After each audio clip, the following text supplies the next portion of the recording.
C'est évidemment regrettable étant donné le temps que nous avons passé à suivre des matchs sans spectateurs, sans amoureux de sport, sans encouragement et voir ça dès les premiers matchs de football. Ça fait de la peine.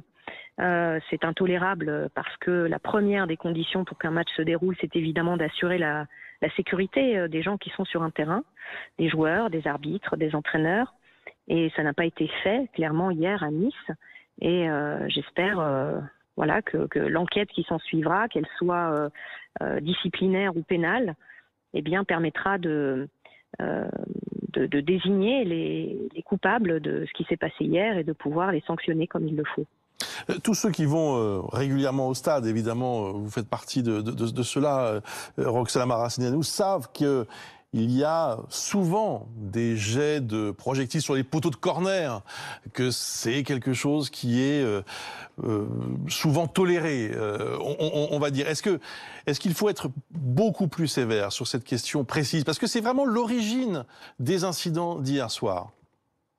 Oui, mais je crois qu'il y avait une autre intention, puisqu'il n'y a pas eu que ça. Il y a eu aussi un envahissement de terrain à n'importe quel moment, que ce soit pour fêter un but, mais aussi pour s'en prendre aux joueurs lorsque cet incident derrière a eu lieu.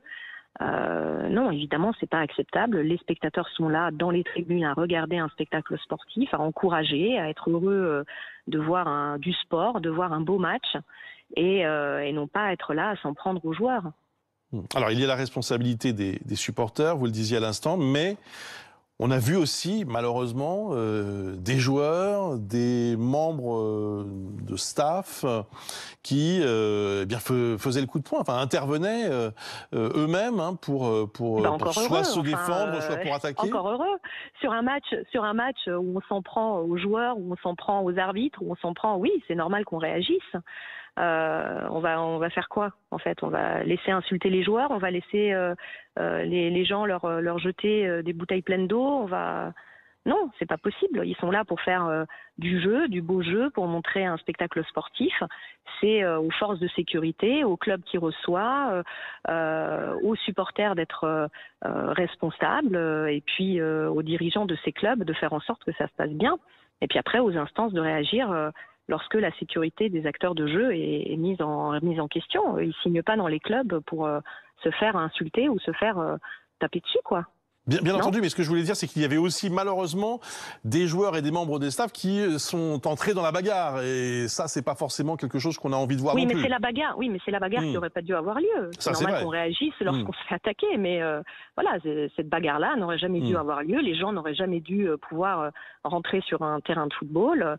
Et ils n'auraient jamais dû jeter des choses sur les joueurs. Ouais. Est-ce que vous pensez que les sanctions en général ne sont pas assez sévères lorsqu'il y a ce type d'incident? Bon, là on parle d'un événement exceptionnel évidemment, mais voilà, les suspensions de stade finalement sont assez rares, les matchs à huis clos, ce genre de choses. Est-ce qu'il faut taper du poing cette fois? Je crois qu'effectivement, il faut qu'il y ait des pénalités pour le club en question, pour que ça touche aussi les amoureux de l'équipe, les passionnés qui suivent l'équipe. Évidemment, le huis clos, ça peut avoir un impact, mais maintenant, on a connu tellement de mois à huis clos que voilà, les équipes, j'allais dire, se sont habituées. Hein. Mais et puis après, il y a les sanctions, les interdictions de stade. Moi, je suis prête à rouvrir ce dossier s'il le faut, si toutefois on arrive à désigner les coupables en question, les personnes qui ont jeté ces projectiles et les personnes qui ont envahi le terrain et qui auraient dû rester à leur place. Oui. Oui, ce qui est terrible, vous avez raison de le souligner, c'est que la plupart des spectateurs, enfin en tout cas l'écrasante majorité des supporters niçois étaient très déçus hier soir finalement de ce spectacle et n'a pas participé à ces incidents. On parle de quelques dizaines, quelques centaines de personnes seulement. Non, mais c'est sûr que ces incidents sont une insulte d'abord pour le football, pour le sport en général, et pour les supporters eux-mêmes, parce que les supporters, c'est pas ça. Les amoureux, les passionnés de football, ils viennent pas pour faire ça. Ils viennent là pour voir du beau jeu, pour soutenir une équipe, leur équipe de cœur, et pas pour s'en prendre aux joueurs adverses.